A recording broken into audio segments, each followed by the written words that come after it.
In this series of very short videos, I'll be introducing some bird species from a vast variety of bird species found in Goa, one bird species at a time. The bird photos that I'm using in these videos were clicked by me within Goa.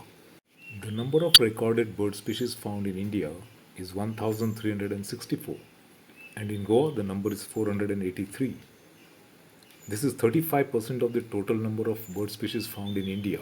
This is a huge number for a tiny state like Goa, which happens to be the smallest state of India.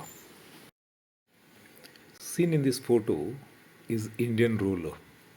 In Konkani it's called Tado. In Marathi it is called Neelpank and Tas. And in Hindi it is called Neelkant. The Indian roller mainly feeds on insects that it picks up from the dried grass on the ground.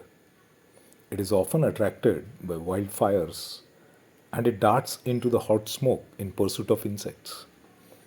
Seen in this photo is the Indian roller picking up insects from burnt dry grass. This photo was clicked on Verna Plateau in South Goa.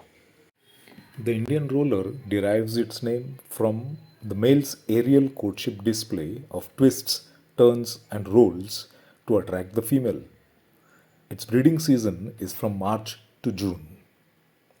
This is a local winter migratory bird, and in Goa, this bird appears in winter season stretching from November till February. It migrates from colder regions to warmer regions in winter.